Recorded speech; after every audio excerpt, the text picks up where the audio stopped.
If someone had told me a broken diner would save my life, I would have left.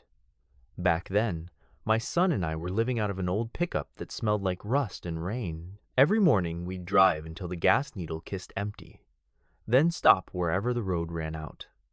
That morning, it ended at a place I'd never seen before, a forgotten diner sitting on the edge of nowhere, windows shattered, sign hanging by one chain. The letters still read, Sonny's. I remember thinking, nothing about this place looks sunny, but something about it made me stop. The parking lot was cracked with weeds, the roof sagging, the paint peeling in strips like sunburned skin. The front door was half open, swinging in the wind. "Dad," my boy said quietly, "you think someone still lives here?" I shook my head. "Not for a long time." Inside, dust covered everything like frost. Booths were ripped, stools rusted, and menus still sat on the counter faded pictures of pancakes and coffee from another lifetime. But even with all that ruin, there was a strange warmth to it, like the air remembered laughter and bacon grease. We'd found more than walls, we'd found history.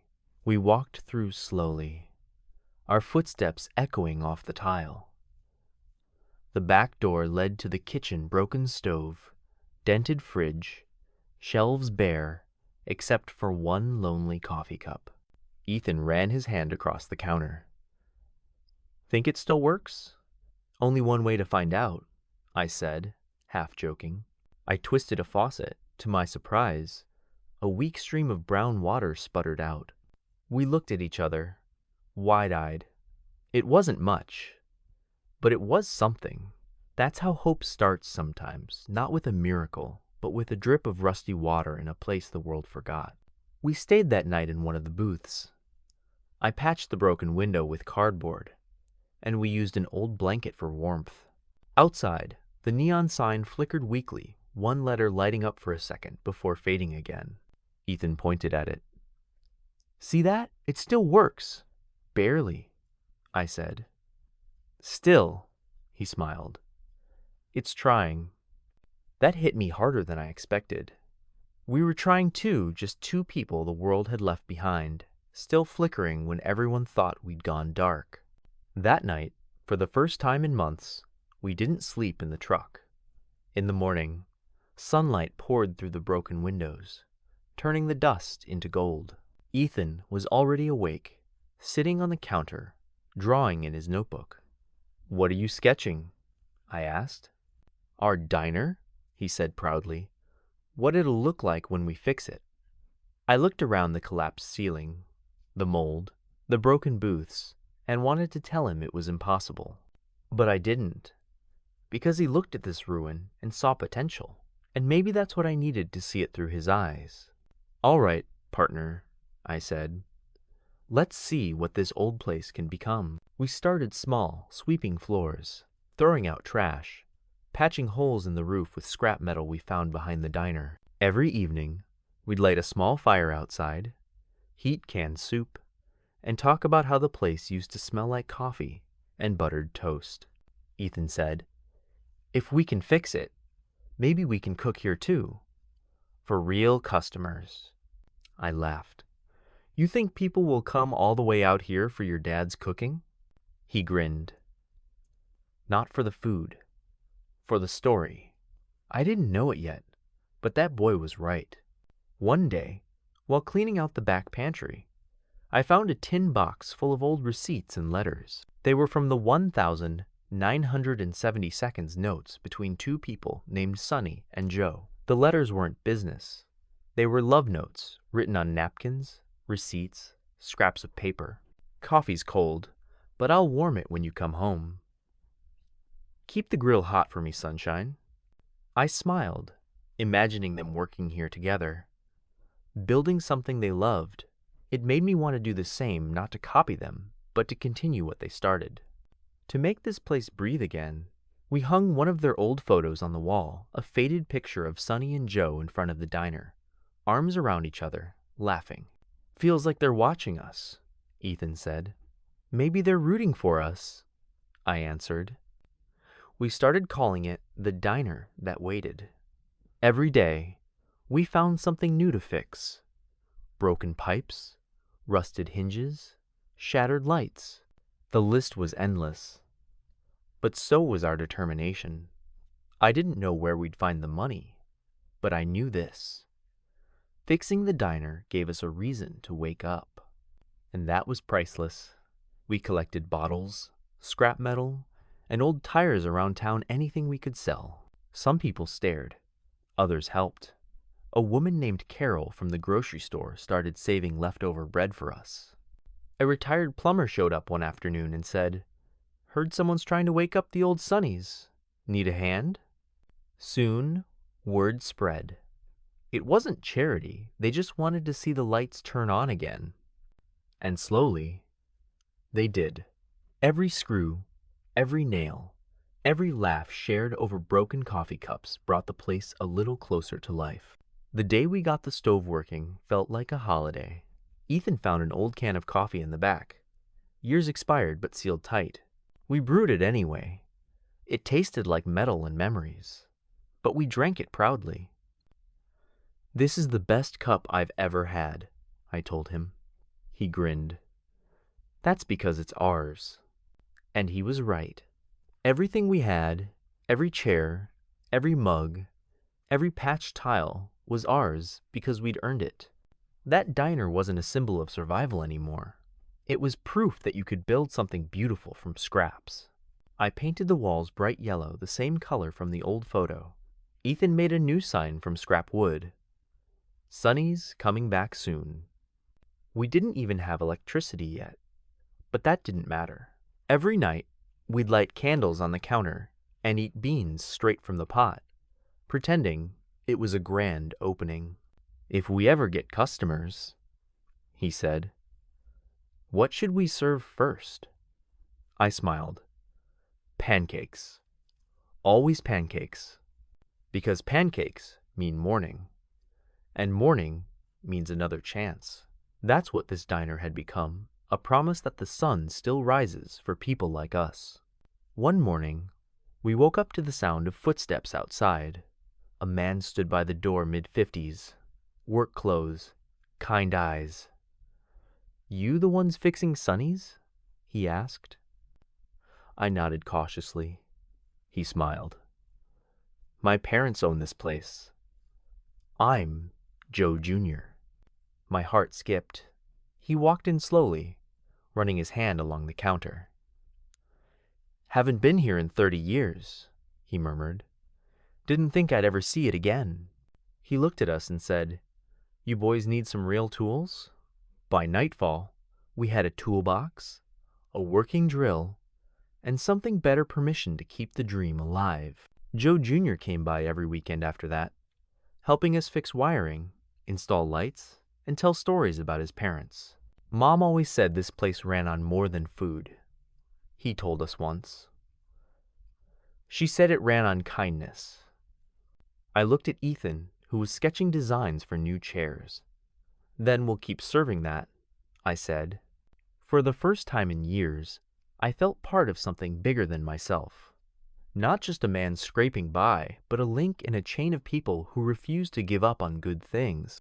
Winter came early, but we didn't stop. Snow leaked through cracks in the ceiling, and we wore 3 layers to sleep. But when the first customer wandered in a trucker looking for coffee, we didn't hesitate. I poured him hot water from our camping kettle and handed him a paper cup. He paid $5 and said, "Best coffee I've had all week."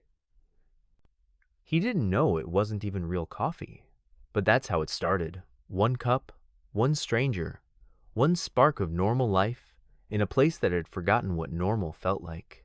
By spring, Sunny's Diner had lights again. The first day we flipped the switch.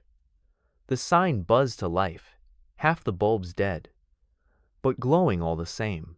Ethan whooped and threw his hands in the air. We stood there in the parking lot, looking at that flickering sign. It wasn't perfect, but neither were we. "Dad," he said quietly, "it looks happy." I nodded. So do we, because we'd built something more than a diner. We'd built hope that didn't ask permission to exist, it just did. Soon, more travelers stopped by. Truckers, locals, even hikers. We served instant coffee and sandwiches, but everyone said the same thing. It feels different here. I'm seen. They couldn't explain it, and we didn't try to. Ethan started keeping a notebook by the register where customers could leave notes. Some were funny, some were sad. One read, "This place made me believe again." I taped that one to the wall because it was true. The diner hadn't just fed people, it reminded them that small kindness still exists, even in forgotten corners of the world. One afternoon, as the sun dipped low, Ethan leaned against the counter and said, "You think Mom would have liked this place?" I swallowed hard. "She would have loved it," he smiled. "Then we did all right." And just like that, I realized we weren't surviving anymore. We were living. The past didn't hurt as much in here. The walls didn't echo loss anymore. They carried laughter instead. And in every scrape, every nail, every cup poured, I could hear her, too softly, quietly, in the rhythm of our work. We never made much money, but we didn't need to. The diner gave us purpose. Every morning when I flipped that open sign, I felt rich in ways money couldn't touch. People would ask, "How'd you afford to fix it?" I'd smile and say, "With time, sweat, and good folks." Because the truth was simple. People want to see something good stand again. You just have to give them a reason to believe it can. Now, when travelers stop by and ask for the story, I tell them everything from the night we slept in the booth to the morning the lights came on. Most of them don't believe me when I say we bought it for nothing. I just smile and pour them another cup. Because what they're really tasting isn't coffee. It's redemption slow brewed. A little bitter, but strong enough to keep you going. So if you ever drive down Route 87 and see a flickering neon sign that says Sunny's, stop by. You'll find a father behind the counter, a son sketching at a booth, and a smell of fresh pancakes in the air. The floors might creak and the lights might hum, but the warmth is real, because this place isn't just a diner. It's proof that even the forgotten can be found again.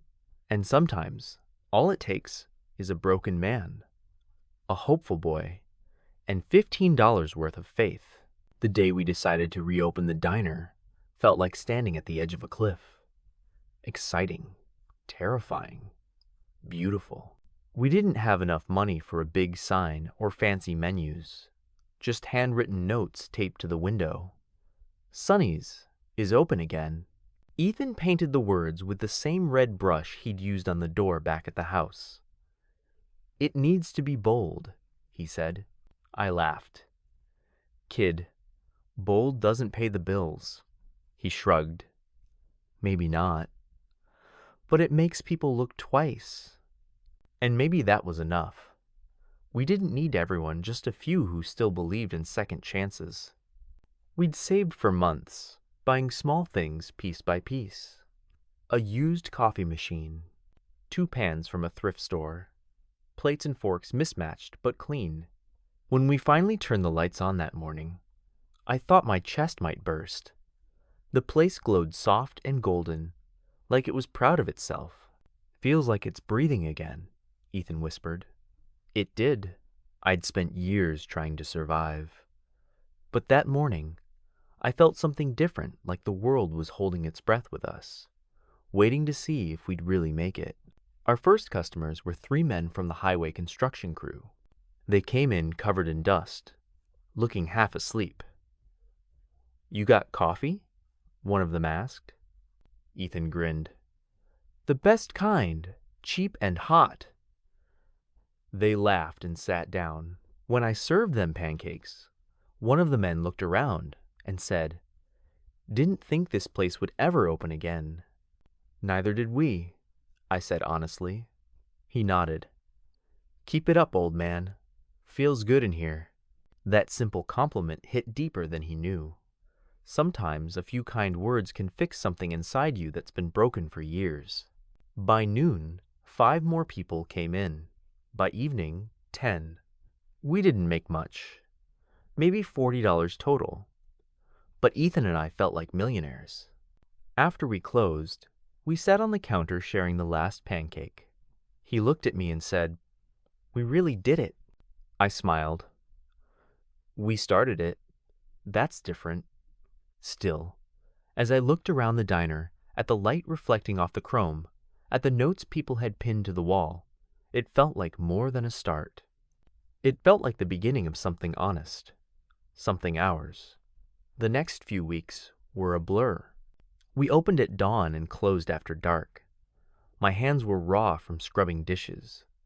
Ethan's clothes smelled like coffee grounds and syrup, but I'd never seen him happier. He'd talk to customers, sketch their faces on napkins, ask for their stories. He said, "Everyone who walks in here has a reason." And he was right. Some came for food. Some came for quiet. Some came because they didn't know where else to go. In a way, it reminded me of us, just people looking for a place that wouldn't turn them away. Still, not everything was easy. A few weeks after we opened, a man in a suit came by, asking about permits and taxes.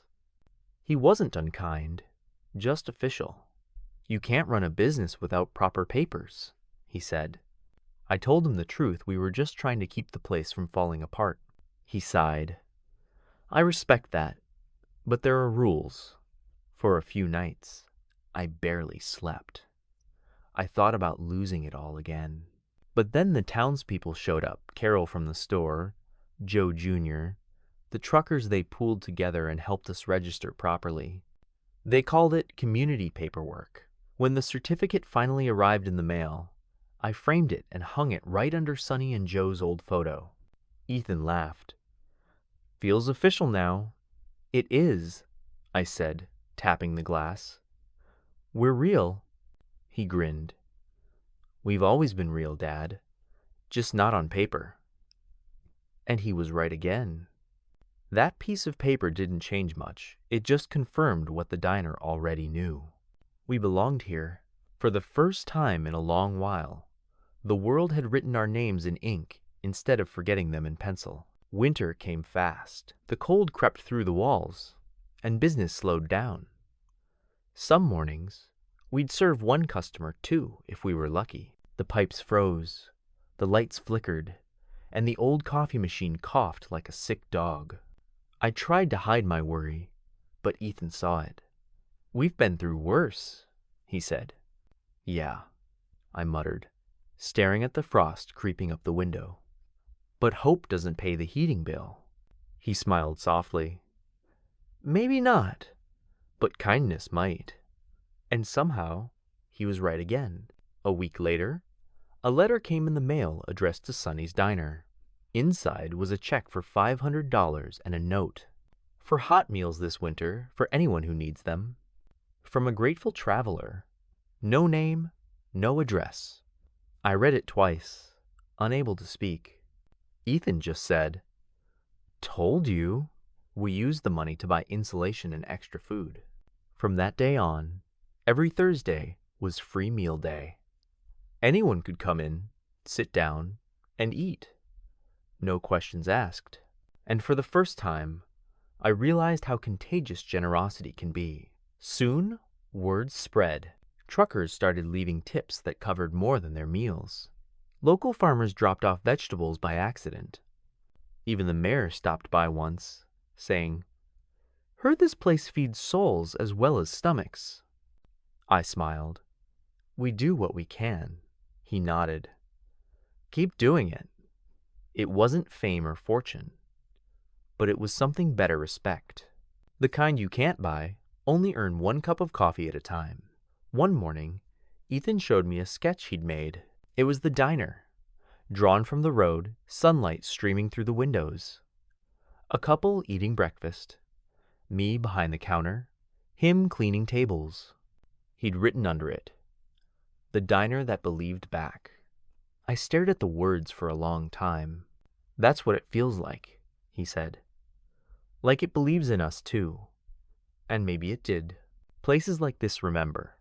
They hold on to the echoes of laughter, the warmth of hands that rebuild. It wasn't just our story anymore, it was everyone's. Then came the storm. A snowstorm so heavy the whole town shut down for 3 days. The diner roof held, but the power lines didn't. We spent the first night huddled by the counter, wrapped in blankets, listening to the wind scream outside. Ethan asked, "What if it all breaks again?" I looked around at the flickering candles, the walls we'd painted together. "Then we'll fix it again," I said simply, because that's what life had taught me. Nothing worth keeping stays easy for long, but fixing it gives it meaning. When the snow stopped, we opened the doors. Neighbors came in just to get warm. We served soup from a camping stove, the smell filling the air. Joe Jr. showed up with a generator. Carol brought coffee. By noon, the place was full, people laughing, sharing stories, kids drying their gloves by the counter. It looked nothing like a restaurant. It looked like a family. That night, when everyone left, I stood in the empty diner and whispered, "You did good, old place." The heater clicked once, like it agreed. Spring returned, and so did business.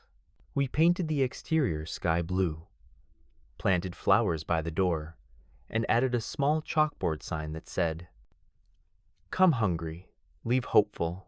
It wasn't marketing, it was a truth we'd learned the hard way. Some customers came just to talk. Some came because they'd heard about the Thursday meals. One man left a napkin note that said, "I was planning to end it all. Your kindness stopped me." I kept that note in the register, where the money should have been, because no dollar could ever be worth that. By then, Ethan had started designing his own menu. He wrote things like Dad's Lucky Pancakes and Truck Stop Special. He even convinced me to hang his sketches on the walls, drawings of travelers, coffee cups, and the diner through each season. People loved them. One woman offered to buy a sketch, but Ethan refused. He said, "Some things should just stay here." I smiled. "You sound like an old man." "They're wanting now. Hispanic subscribe but the bread." He laughed. "Guess I learned from one." And I realized he'd grown up here inside these walls, between hope and hard work. We were still poor by most standards. The roof still leaked when it rained too hard. The coffee machine still sputtered like it had asthma. But I didn't mind anymore, because every flaw told a story. When people asked how much the diner was worth, I'd say, everything. They thought I meant money. I didn't. I meant the people, the laughter, the second chances that filled the place every day. The diner didn't just feed people, it reminded them that broken things could still be useful. One night, after closing, Ethan said, "You ever think about what would have happened if we didn't stop that day?" I nodded slowly. "Yeah, we'd still be driving, still searching." He leaned back in the booth, smiling. "Guess we found what we were looking for." "Maybe it found us," I said. He laughed. "You sound like one of those fortune cookie quotes." "Maybe I am," I said. But the truth was simpler. Sometimes life doesn't need to shout its blessings. Sometimes it just waits quietly, like an old diner on an empty road, waiting for someone to walk in. The next morning, we found a letter taped to the door. It was from a woman named Lisa, who said her grandparents were Sonny and Joe. She'd seen the news story about us online. The letter said, they'd be proud. This place was built on love. You brought it back. She'd enclosed a small photograph of Sonny and Joe holding a baby. On the back, it said, "Love keeps places alive." I hung it next to our cash register, where everyone could see it, because she was right. That's what rebuilt this place, love, in every form. Now, when people ask me if we plan to expand, I just smile. This is enough, I say, because success doesn't always mean bigger. Sometimes it just means lasting. We've lasted through storms, debt, and doubt. We stayed standing. And maybe that's all any of us can really hope for, to stand when life tries to knock us down. The diner still flickers at night, still hums when the wind hits just right. But that sound doesn't scare me anymore. It sounds like a heartbeat, like home. If you ever find yourself lost on a long road, keep your eyes open. You might see a blue diner glowing at the edge of the highway, warm light spilling through the windows. Inside, there's an old man pouring coffee and a young artist sketching by the counter. They'll smile when you walk in, hand you a plate, and listen to your story. Because that's what this place is for, to remind you that no one is ever too far gone. $15 built the walls, but kindness built the rest. The year the diner turned 5, Ethan came home with rolled drawings under his arm and a grin he couldn't hide. He'd grown into his shoulders, but the kid who slept in a booth that first night was still in his eyes. "I've been sketching between classes," he said, unrolling plans across the counter where the coffee rings never quite fade. "Nothing fancy, just what this place could become." I ran a thumb over his pencil lines. New windows, a side porch, a ramp, a small pantry where the mop closet used to be. "We don't need bigger," I said. "We need better." He nodded. "Exactly."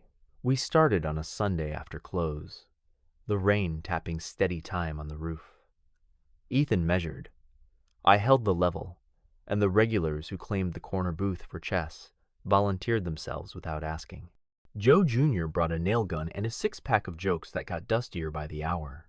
Carol showed up with sandwiches wrapped in wax paper and said, "Eat first, fix later." It felt like the early days sawdust in our lungs. Coffee on the hot plate, plans smudged by fingerprints. I was slower now, knees stiff, but I couldn't remember the last time my chest felt so light. The inspector came by during week 3, a tidy woman with a clipboard and questions. "You've added a porch?" she asked, walking the new boards like a tightrope. "Yes, ma'am," Ethan said, steady voice, steady hands. She checked bolts, rails, slope. "Who drafted the drawings?" "I did," he answered, glancing at me. "Student work," she said, "but serious." She wrote something I couldn't read and tucked her pen behind her ear. "You're making it safer," she added, softer. Nice change of pace. When she left, I leaned on the rail we'd sanded smooth and told Ethan what I'd been thinking all day. "You're good at this." Some changes were small enough to hide in plain sight. A rail by the register for tired hands, a lowered shelf where short patrons could grab their own cups, thicker curtains to keep winter from biting ankles at the counter. Others were loud on purpose. Ethan painted the front door bright lemon, the exact color of the pie we never quite mastered.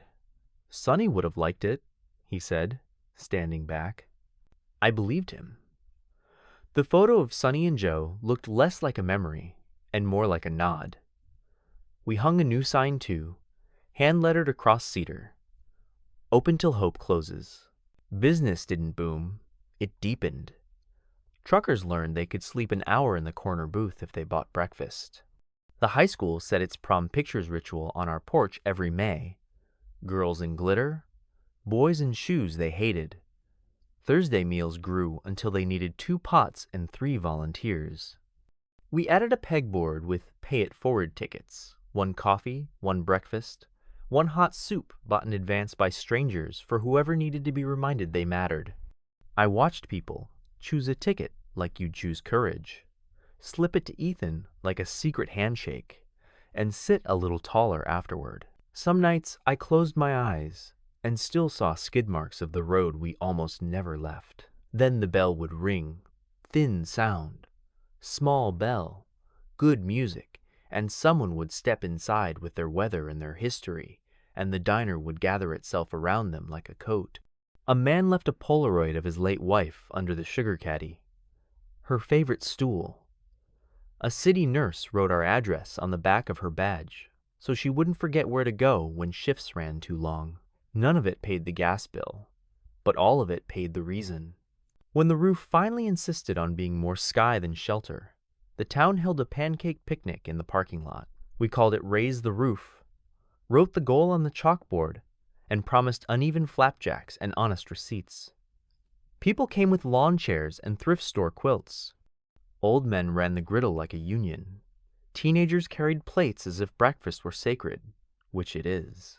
I kept trying to say thank you and kept failing, so I just flipped and flipped until the sun slid down and the donation jar was heavy with anonymous confidence.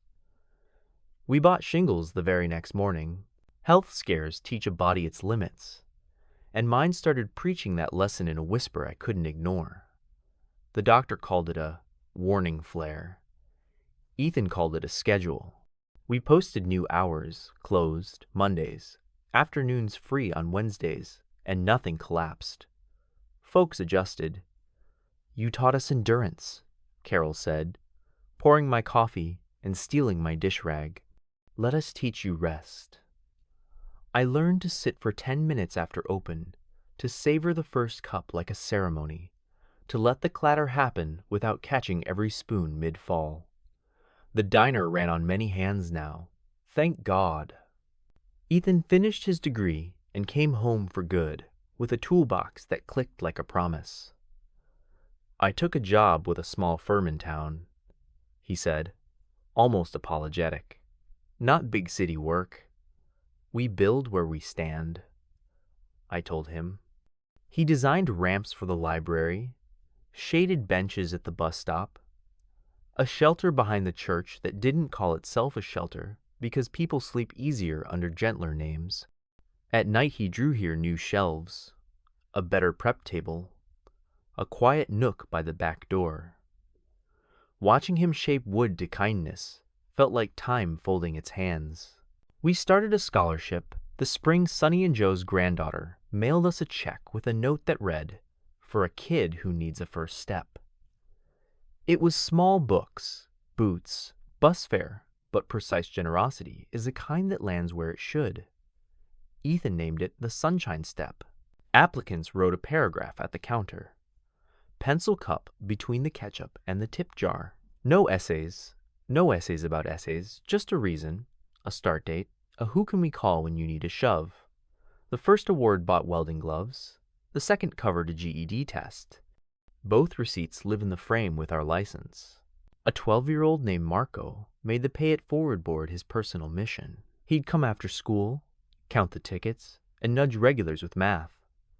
We're at 12 coffees and 6 breakfasts. Balance would be nice. He taught me that generosity loves to be organized. One Thursday he walked in holding a shoebox. Inside were crumpled singles and coins. "Dad said I can have my birthday party here if I use this for soup," he announced. We ladled 6 extra bowls that night. Marco insisted on garnishes. "Because dignity likes cilantro," he said, and I decided to believe him. Not every day was a story. Some were simply dishes and grease traps, invoices and weather radios. There were weeks the register scowled and the fryer sulked. A food truck set up near the highway and pulled a few morning regulars. We learned to wave when they passed and meant it. I told Ethan once, during a slow stretch, that failure doesn't always slam doors. Sometimes it slides the bolt unannounced. He wiped the counter twice and said, "Then let's make our door stickier." We leaned into the thing only we could do, listen longer than the coffee takes to cool. The inspector returned a year later with the same tidy clipboard. She ordered eggs and stayed an hour past lunch, asking about the porch, the ramp, the Thursdays. "My mother would have liked it here," she said finally. She left a napkin note under her plate. "Permit renewal comped community use recognized." I read it 3 times, then tucked it under the salt where the important papers go until we remember to file them. Paperwork was still paperwork, but I swear the forms felt lighter. Sometimes the system notices kindness and leans toward it a fraction. That fraction can hold a day together. Ethan proposed a side project. The summer the heat tried to melt our patience. A cold shelf.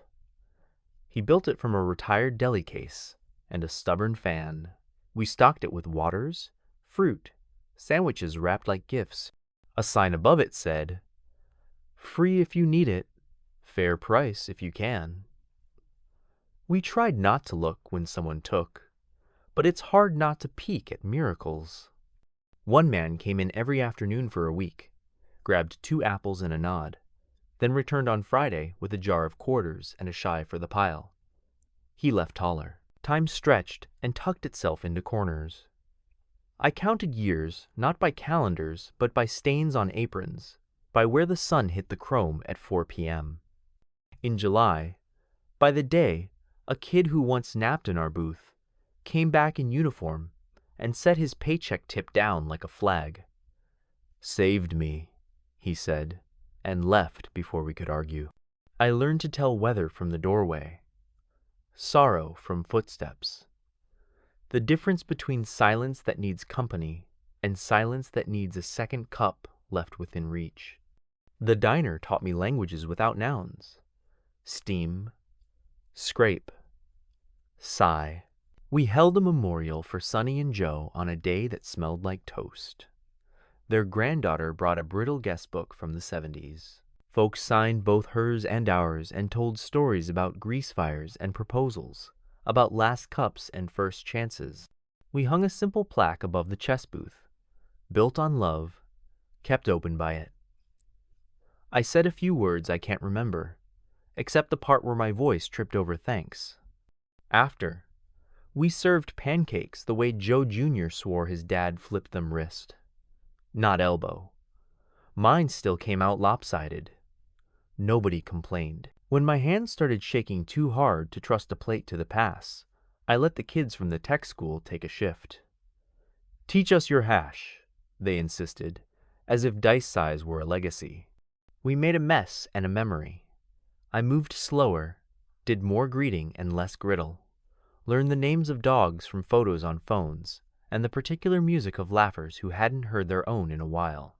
Ethan took over the early prep, humming the way his mother used to when she folded laundry. The diner didn't miss a beat. It learned ours. A storm worse than any we'd seen crawled in off the river one February night, snapping trees like pencils. The power died at 7. The door opened at 7:01. People came soaked and shivering. We lit camp stoves and stirred soup in a stock pot older than both of us. The church sent cots. The high school sent blankets. The inspector sent an email that read, "Operate as emergency shelter. Stay safe." We served until the rain admitted defeat. When the sun finally shrugged itself over the horizon, somebody started clapping. It wasn't for us. It was for still being here together. Years do what years do. They piled up like clean plates, a comfort I never expected to love. Ethan married someone who smells like basil and laughs with her whole back. They bring their kid on Saturdays. I serve him pancakes shaped like comets and pretend the mold is intentional. The welcome room holds coats in winter and strollers in spring. Joe Jr. limps now, but he still inspects the wiring once a month while telling jokes that get better as they get worse. I sit sometimes, watch the bell, listen for the scrape of chair legs, the sound that says we're needed again. If you ask me what we built, I won't say a business. I'll point to the pegboard of prepaid coffees, the lemon door smudged by 1,000 hopeful hands, the notes tucked under sugar caddies that read, "See you tomorrow."